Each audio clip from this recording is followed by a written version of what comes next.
all, kailangan natin i-condition para po ang blood ay mag-circulate, ang oxygen, at hindi po magbara-bara ang mga dugo, para hindi po siya magkaroon ng blood clot o hindi siya mapilayan ng client. At saka yung pressure po is 1 to 10, 3 lang muna para hindi po sa masaktan. Yan. So ang tawag po dito is conditioning. Yan, blood circulation.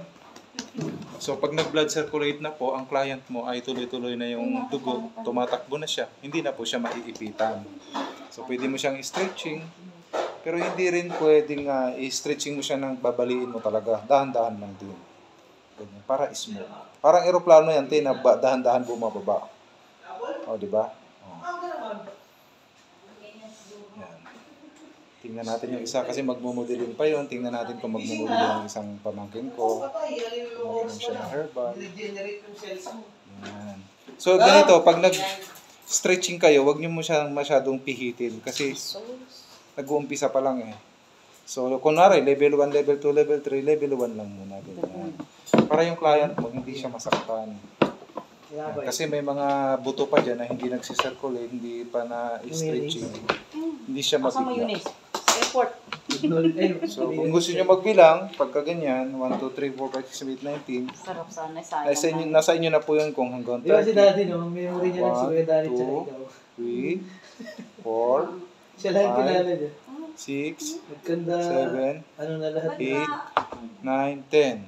Ayan. So, nasa inyo na po yan kung ilan ang bilang.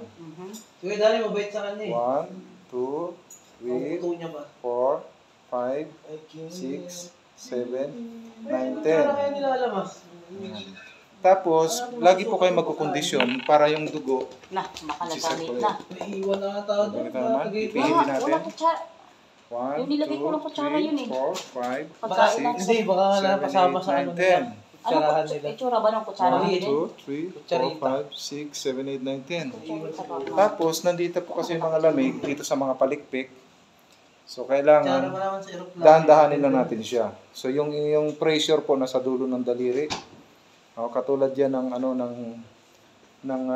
yung force, yung power nasa dulo. Okay.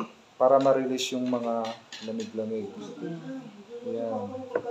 So, slow motion lang siya. 1, 2, 3, 1, 2, 3. Ganyan.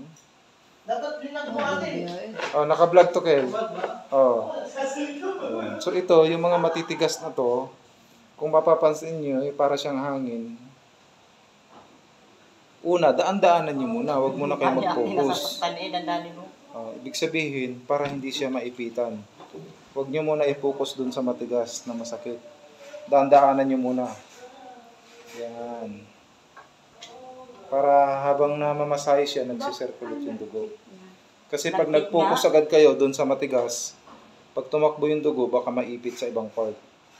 Yung ugat, yung dugo. Yan. Ganyan. So ito, almost ilang years po siyang hindi na massage, te? Matagal. 4 years? 6, 7. Imagine, ito, pauwi na ito ng Japan, kaya kailangan mamasahe siya. Perfect na perfect ang deliver ng iyong servisyo. Dahil pauwi na siya. Para balik-balikan tayo sa Pilipinas. Ganun yun, habul-habulin ka na ng kliyente mo pag nagustuhan ng servisyo. Saan ka pa? Dito na.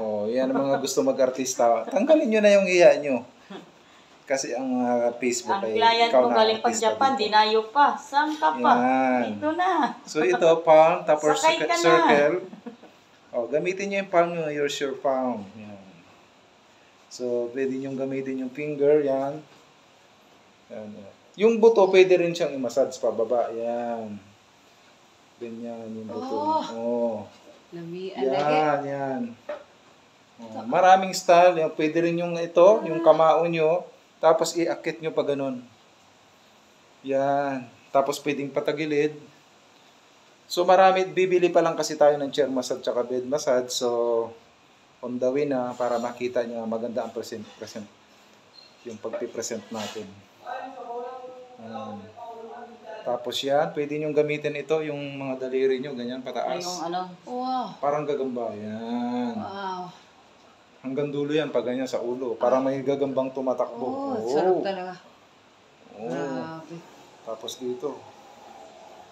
So yung hininga nyo nito, ano siya, magdidire-diretso na yung oxygen sa puso. Yung dugo sa puso, magpapump na ng yung puso ng dire-diretso. Tuloy-tuloy na yung hininga niya. Wala na Ikat nakabara. natin, part 2.